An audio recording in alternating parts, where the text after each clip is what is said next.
Ahaye yewrei, ahaye hefa. Ahaye cold room a yɛde eburo no egu. Okay. Na ade nti na hade ndi cold room. Aha sɛ yɛwɔ mfidie a yɛsɔ na ɛma ha yɛnwunu. Te sɛ air condition. Ɛte sɛ condition pɛpɛɛpɛ. Okay. Nti ɛbɛyɛ aha ne nwunu bɛba 15 degrees Celsius. Saa na ɛwɔ sɛ ɛyɛ. Nti yɛba yɛde gugu ennua yi so yɛfrɛ no pallet. Okay. Ennua yi yɛfrɛ no pallet. Nti yɛhyehyɛ no 15. Yɛhyehyɛ 15 biara na yɛsan hyehyɛ 15 ɛwɔ aseɛ. Yɛhyehyɛ up to 90 ewia aduokono. Nti aseɛ ne edunum yɛnya aduokono a ne yɛde edua yi asan ato so ne asan hyehyɛ aduokono na yɛsɛ akɔyɛ ɔha. Nti ɛdan wei ebro bag dodo sɛ ne kom. Empim enum 5,000 bags. Okay, the baby said you ne say ebro ya ba begu afi aso. Kuyafo na beto bi ana sɛ omo muton na beto bi kɔ. Sɛ afi no ɛso na sɛ ebro na ansa, ebro a mo de aba cold room no. Edi na sɛ wa abakasa sa brand wanyɛ mfi ebro na sɛ. Me da sɛ ni. De wo mu ni sɛ ebro no cold room no. Busumi miensa biara no. Yenua no ma omo PPRS, ebe fa ebro bi. Na omo akɔhwɛ, na omo ahwɛ ne fifie no. Sɛ ne yɛte. Sɛ eba efom kɔ eduowotwe eba fom a ɛkyerɛ sɛ bro no wontimi ntɔn as a seed bi na na wɔsɛ wotɔn as a grain and as a de ma akuafo nti wɔn kɔ so grain yɛ sɛ na wo kodi no wontimi ndua nti ebre bia no wɔn ɛhwɛ nti ansa na yɛbɛtɔn no na kyerɛ sɛ yɛahwɛ sɛ ebro eduokono ɛkɔ ɔha no mu no ansa na yɛama akwan ɛba fom pɛ na nti ebro a yedua ne yie no eche pa enya nasen wo dem ha na anche nso enya nasen wo dem na ne fifi ne ba fom aha no de tie ne se ebro bia yedi gu ha no yedi gu ha be bosumi du ba akunu mu a di se bosumi afi ebesimu bosumi nan bosumi num ansa ne nsuo na hyase se eto aha nti bia ebro no betumi adi be bosumi nson wo ha nti cold room no eye adwuma se de eye de a ebetumi adi be mfie mienu mfie miensa kra na egu ha no a enya adwuma na problem kakra e wo ho se na akoye prepaid meter enti se ebro no aka kakra bi ti sei no wontimi nso afidie na emadem a yenunu no fi se abosumi bia no woto kane anko a empim num na de 5000 Ghana cedis na de aso afidie no enti ebro kakra we na wo ha no yentimi nto saa kane anfa enye yi nti de eba saa na wo se yebie edan ne to na mframa mumu no efa mu na ebro no egu ho eba saa so na e ma ne seye no eye ntem but yebehwe ya se enu time a e wo se edua no se nseye ya yebe ma akwan mo ato saa seye dia ene na che se ye ma akwan ma wonto nti ebro abegu hei kwede ne de bana mu siesie se de ya fa mu ya mo na motofi wo mo nsem ana mo di gu ha ma wo mo na makwa akoton ama outlet na moton ebro no de wo ni se ensuo sha ase se to a outlet na moton ebro ana se agro input dealers no eba abeto erade adom planting for food and job buy e die erade adom se aban no eto emai moto aban no to fie akuafo ne nsem ye kan hubom ase ye ekuo no na je se wo mo de kɔ no mo de ama aban na je se aban etua wo mo ka nti kuani na siesie ni wie se a se bosom nan ne nu ya onye sika mfiri mu ya David bosom nso because ahanom no this nsu asase se to obeye afi ebesimu na time so yedua no ye time a ye susobre nti wanse bosom num no emu no anti wo hwa abeye afi mu no ansa na obenya sika because wo asase bosom num afi mu na wodua ya na wa process na ye dia begu ha enu sabre no na nsu agya eto o wa ha nti wo se wodi eguwa for bosom nson ebeye afi ebesimu no ansa na watima aton nti saa nete nti bebi ana makuafo no wakyere o mo sika fan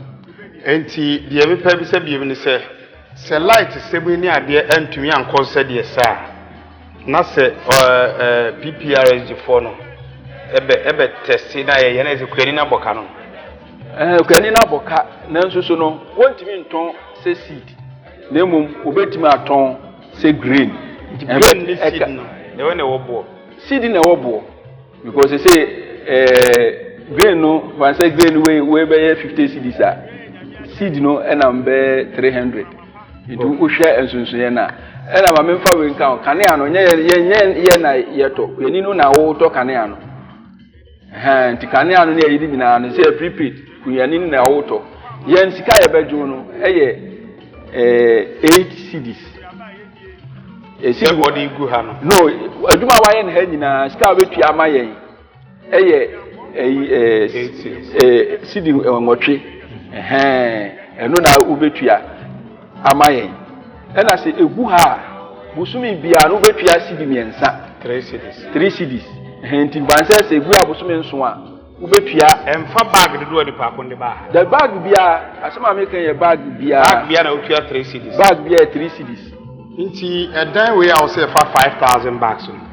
A quafford was send it to me film. When it a virgin pianino, a brew, where the big black is a bit so, last year no ye drew PPRS for no woman register equiafo no o betuma ma yehu equiafo a wo mu eduae nti egina equiafo dodo a edo ne efuo ni kese a wo mu eye okay awusafo ayikodwumadi na ahwe e wo UTV sui na dwumadi yeye na yahwe kwan a ye fa so ne anya seed papa yene omomohwa Central Region Seed empanifo akasa laboratory for so ye no mo akasa itu anamo ekopoku ase ekohwe lab ho ono nkeka so ye no mo atumi akasa minister deputy minister yetu anamo no kan ono so ye ne betwetwe nkomo ebre sim ne ahwese omo nso omochefa e wodwumadie mu ene sei aiko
Sabre yedi juma na madam heti wa hey yidi se enye Ghana nko seed na mo test ni ade hwe UTV na ka o haw ni ade amofam because ayiko ye na mo bedu ba bi o se mekoto seed me dua ye mfifi ebi se me dua ye anso o haw be na mo fam mo kra bi fi amano ne ba mo de deje mo na mo pe rubber ni ade e ton kwa abonte ni ade the best rate equiafo ne say so moko dealer shop nso moko akoto seeds na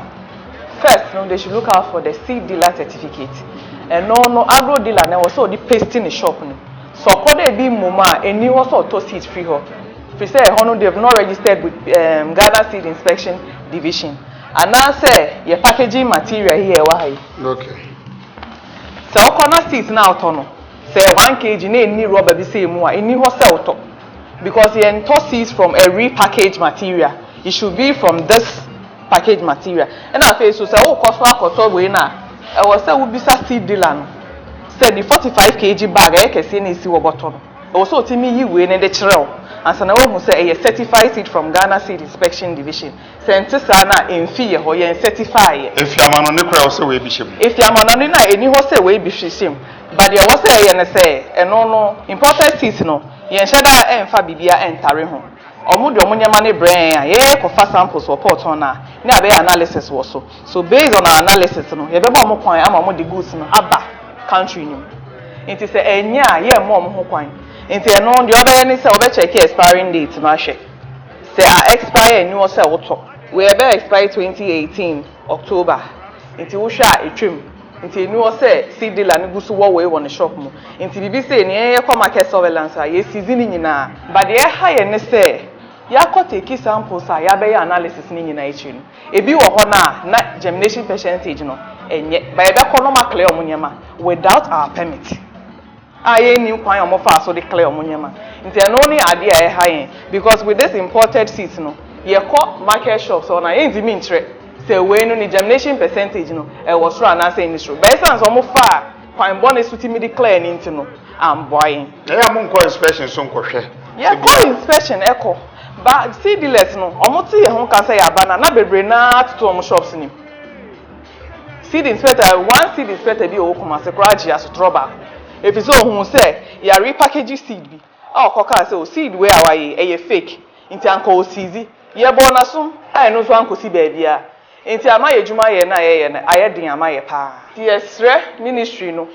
say obey bibi say on ti mi mo aye kra at least ye ko inspection na o ma police ni bi nkan ye ho say de be ya ye juma no betimi aye effective ama ye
Aiko.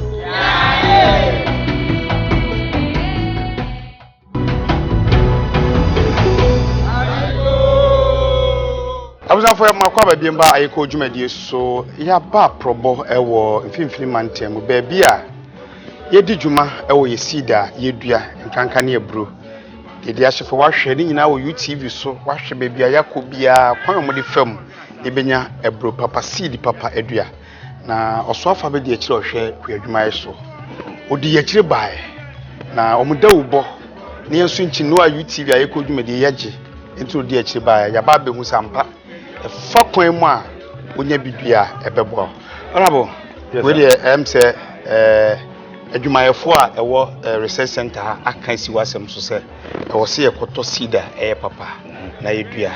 sabre ya ayekodwuma de ehu se de mo ka no ewo ba bia na edi ho dwuma de be na aka kire Ghana kuyafo we dey medawase de tiene se planting for food and job no butai kese ba ko pa edimu akotene eye seed ana se aduaba na edidua no okay mo se tete no wo ye nguru kitwa no mu a ukrani bia do bibi efa aburo ni example odo aburo no ba na otwa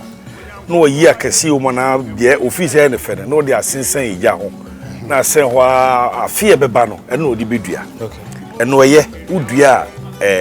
ebebo but eno no eye green eye seed so okay eti udi no dua now de ye de ma o planting for food and job no dua ohun sunsu aso eti de pese e kire se ekurafo no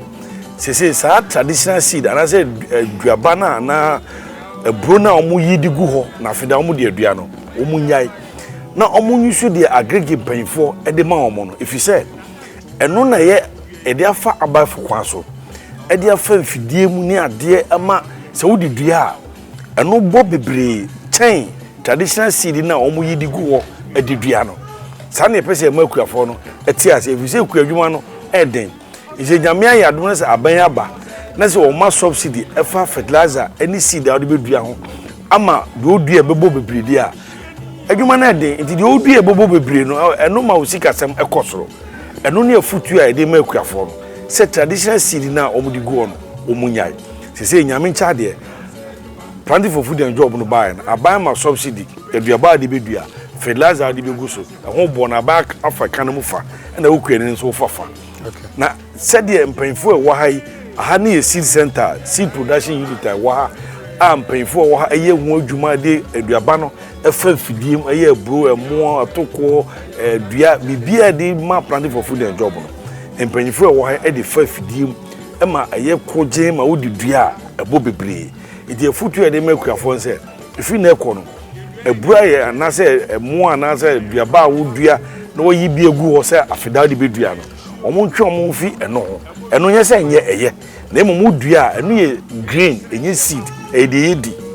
na omo enje de mpanfo e wa hai de afa abafu fidiem se be ye wodua ebe su bebre ana ebe bo bebre no eno be mo omo no ba na akosoro eti wodi ye se ye fia na hwe process mpanfo edi fa fidiem a ukrani bi ohwe bia be se ayampa se mpanfo mo hai omo bo omo de ye adwuma no na masa abo mo abaso so mo tumo so eye adwumaden abema kuafo ebeboa omom no ban no akoso de bisa biem ne se omo de mpanifo mo ha omo di dwuma no ahwese ebro ebi de kurami omo hwe yiyima yifini nyina afi de bisa biem ne se ba bia gina mo tuntum wo ho ebia na obi so afa kwan bi e de bia kogu bag bi mu na oton mo Ministry of Food and Agriculture mo so no be na mo de tu akwan mu se eba montene so a mo manipa a monitor ebrebia na enya papa na nyese bia kwa na eguru obe mana wokoto de womni se empayfo no ye bibia wia ye lab wa any department ye fe ni PPRSD okay so Plant Protection Directorate omo na hwe sa eduaba no ma certify e do hwe ofa ye ni atwe se certified seed na e de amakuafo no ene input dealers na omo ton eno achi yes our inspectors ewo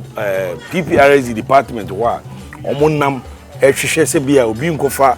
bibise de okan se kwatuntum bia mfire ma mefra na wo hwe dwumadi no mu de se sitie na stages omo bedra ne ade de afa na ma certified the label wide abo ansana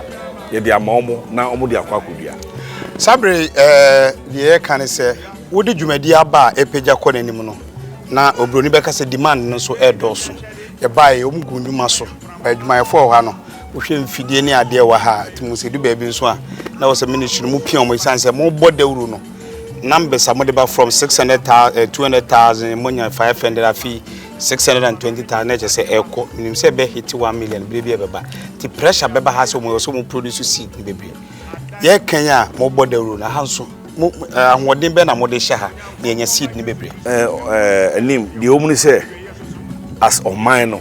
ya mo ehu modern wo enema bi hu afrekua no okay sisi a ha ejire uhwe mfidie gu ha ni begu wa 70s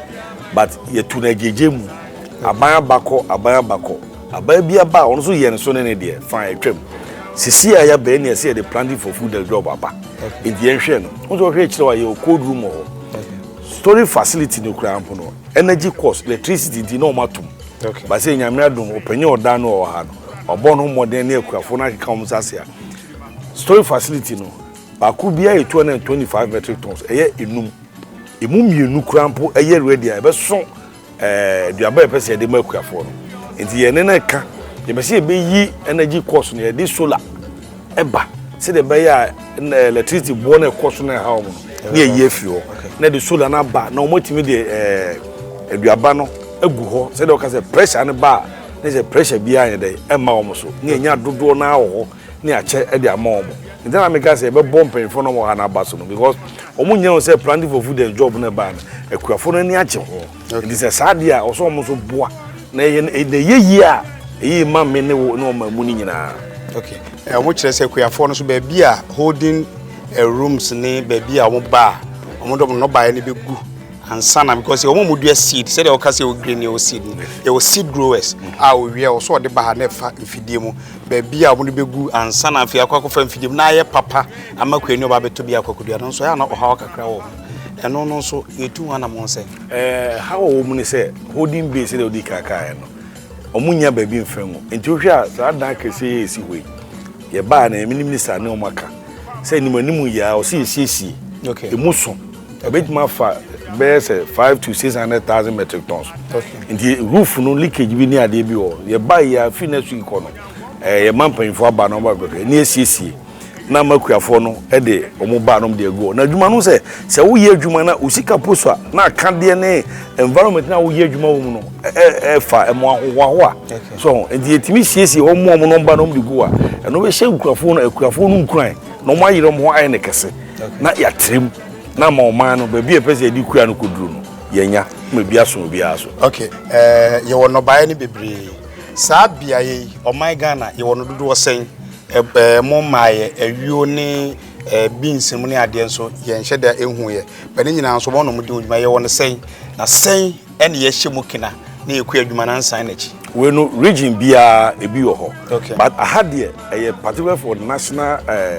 seed production unit okay as omo no ye test bia wo ha omo sa de bi call headquarters o PPRZ wo Pukuase okay edi ebi wo ba bia omo ye na omo ne other regions no enso edi nkita ho ama omo ye wi sample bi ombenya bia omo de bi so kokoto national headquarters edi ye kwani kura na obefa na ka se problem ba ho a omo ti ko ho ekofa ho de no e de be hwe se de wo kan no eno ano na e bia na eno ano na problem wo mu ye handling no e bia wo de seed na makwani no de kwa ba bia odi beguo ba bia ka obi ko betim de kwam no atena so sa na emene mani nyina ncheche mpanfo no e de ma wo mo so ati ase seed de so 100 ukura ne ye se de kusua so o bo ho ban yi a because aha no omo ya ya ode bi e from germination test ne che se ye de fafidie mu se e bia wo ye bro be se wo ha udua e se mu be duokono 90 so etimi fifi ana 95 fifi ito omo ye sa test ne so omo anya sa grade na sa yi no be feel ni nyina ito omo ye germination test na omo pass 90 95 bi ko 100 a no abo ho ba na de certified seed na bo na de amakuani no enti na wo de kwa o so bo ho ba yi wo twa pa de to wo de kofi ana wo fom so a wo pa bi de agu se de be ya germination test na ye no enkosai na wo dua wonya usika bebre se de aban ne pese oye de makuafo no okay abusa for so afo abedi achie ema kuadwuma ene ne no bae MP for ni wadu bia so na me na twetwe nkomo no na sabre na na kufu ado aban bae ya te planting for way ni nyina no yedi achie na kuadwuma atumi akoyie na ye ka nyina no adwumayefo no ye omode wonso kuani no de omo kyerɛkyerɛ ne tie se ne be ya o meto nkase adwumayefo na nye omo adwuma yie se nya asan fa kɔ se dwuno tuntum bia be frem a ombe kire enti ebe do so afo na se na ya to so be fufuro mu kokoo ne nkae no so ye ne bedi hu nkomo ne ahwe kwan a se wo pepa padua onsa ebetumi aka bi onabo e do asem ayiko yayi okay muni adwuma so edas